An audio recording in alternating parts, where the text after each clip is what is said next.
All right, gang. So we got the Efco 6510. It's been ported by me. It's only been ran just a handful of times. And we got a, it's still just the Oregon LGX chain on here, but it should be pretty good and sharp. I sharpened it up a while back. Anyways, point is we're gonna test this thing out in the wood, give a few warm-up cuts and stuff, and then we're gonna put that same bar and chain on the 562 XP Mark II that I also ported, see which one's faster.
That thing pulls very good.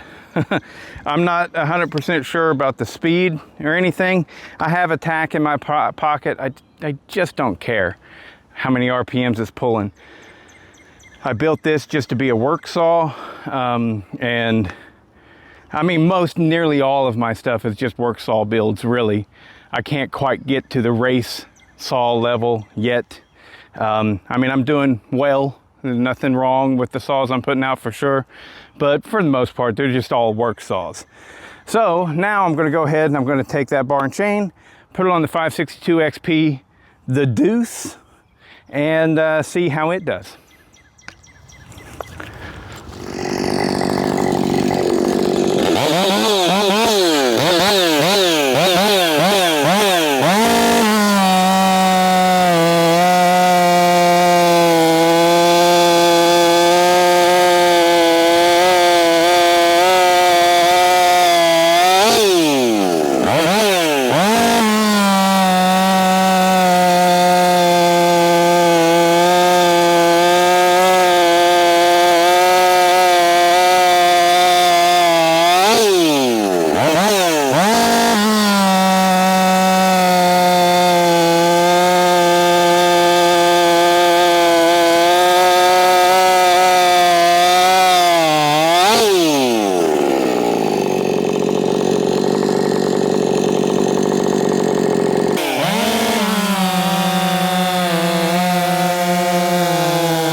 Not too shabby. Is it faster than the Efco? I think it definitely is faster. Probably considerably faster. I don't know.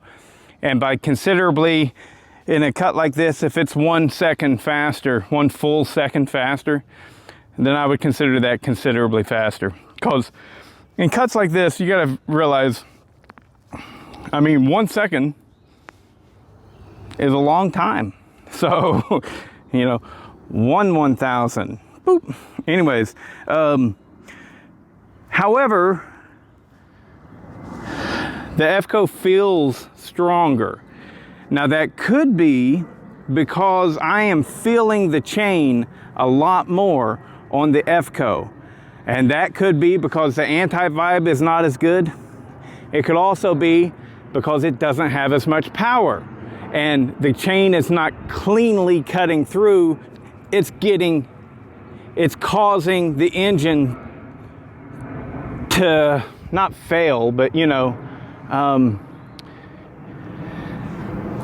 it won't let the engine rev to its full potential because it can't, because the chain's taking too big of a bite for the power of the saw. You get what I'm saying? I mean, I may be sounding like an idiot here, which is nothing new for me. But the feels like the Efco is more powerful, has more grunt than this 562 XP. Mark deuces. But it feels like this one probably turns an entire 1,000 RPMs more. So if you put them both on the dyno, because of the higher RPM capability of this saw, it would probably clearly outperform the Efco. But in the cut, it's feeling like that Efco's got the grunt behind it. But like I said, that could be because it actually has less grunt. The more powerful a saw is, the smoother it's going to feel in many cases. And it also, the smoothness that I'm feeling with this saw could strictly be because it has superior anti-vibe than that Efco. Either way, both saws run freaking great. I think that I have the timing advanced too far on this, which is causing a little bit of erratic restart issues and stuff. Let's see if it restarts right now. See? Still got to do the high idle thing.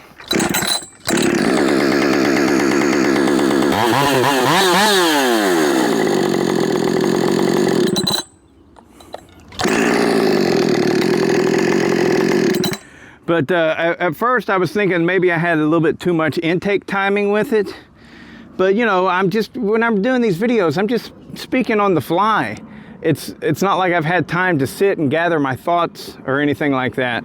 But after I did the last video with this and I was going, yeah, I think maybe it's got a little bit too much timing advance, or a little bit too much intake timing. Well, afterwards I thought about it and I was like, maybe it's got too much ignition timing. And I was confirmed that that would be a possibility by multiple people.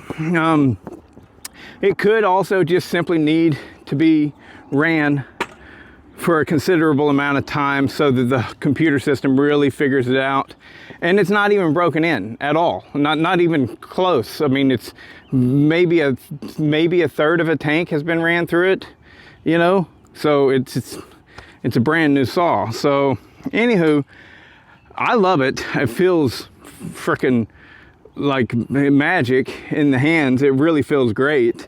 However, I can't bring this saw up without also bringing up the MS400. As good as this saw is,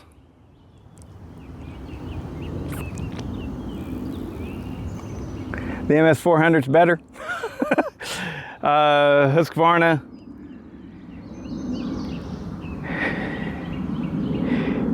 If you really want to compete with a mid-range saw,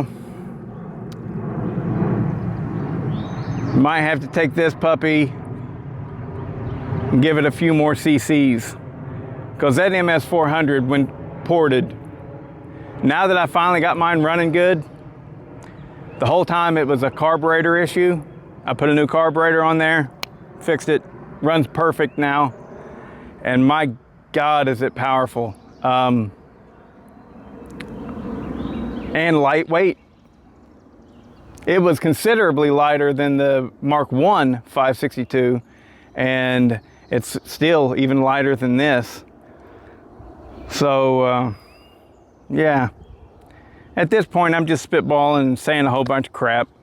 I guess we'll end the video. I don't know which one's actually faster, but my money is on this one.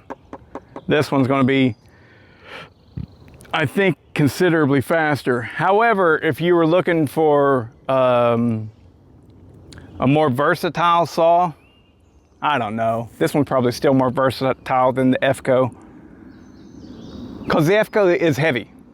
It's over 14 pounds, and that's a lot, you know. But it does feel like it would pull, say, a 28-inch bar a lot better than this. So, anywho. Okay, so if you look at the times, in the end there, I did ultimately get my full second faster than the Efco with the 562, which tells me, and you know, this is a 10 to 11 second cut, 10 to 12 second cut. With a full second, it's almost 10% faster than the Efco. So, and what we see is both saws between first cut and second cut got faster. But then second cut to third cut, the Efco slowed down, whereas the 562 continued to get faster. And so that tells me that the auto tune on the 562, did I say 572? Getting mixed up. The 562, the auto tune kept getting a little bit better, whereas the Efco might have just gotten hotter, or I could have hit a knot. Who knows? I mean, with wood is at one point was a living organism, and there's differences where you cut it. But anyways, it's impressive. Both saws run really, really good, and the Efco, put it out there. I want to sell that. So if you're interested in purchasing that, contact me. It's a brand new saw that's been ported, and it runs really good. But yeah, $600 mailed to your door anywhere in the continental United States. You can have it. Just power head only.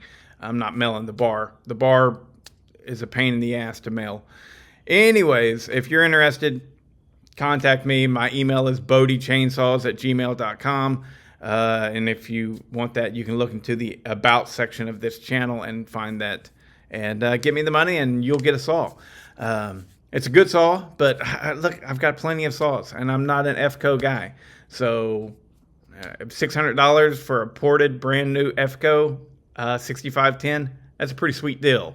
You can't buy them new. I don't think you can buy them brand new for that price. They're more than that. And this one's been ported. It's considerably faster than the stock version. So anyways, the 562 does not disappoint. This is the Mark II again. And I'm not finished with it. There are more things that I'm going to do to this saw. I think maybe it's got a little bit too much timing. I guess the next test for it would be to run it and then take the timing advance out and see what that does for us. But very happy with that saw. Like I said, it feels magic in the hands. I mean, it runs so well, so well. Very much am happy with that saw. Yeah. Anyways, at this time, I'm just repeating the same thing over and over again. So I guess I'll go ahead and stop the video. Hope you enjoyed it. If you are not a subscriber of the channel, please subscribe. And if you would like to give thanks for watching all this wonderful content that I put out. There's a little button, right, where you can contribute. Basically, you'll be a paid subscriber to the channel. I have the paid subscription is from $2.99 to all the way up to $10.99, I think, per month. And there are a handful of videos that the subscribers, the paid subscribers, are the only ones that get to see. But for the most part, don't expect a whole lot of content that's just for you. This is a way for you to say thanks for putting out the content. And I am very appreciative of it. I keep about 50 people that are paid subscribers, and I am very thankful to you guys. You really help out. I get about $200 a month from you guys, and that really is excellent. Anyways, I hope you enjoyed the video. Like and subscribe. There it is.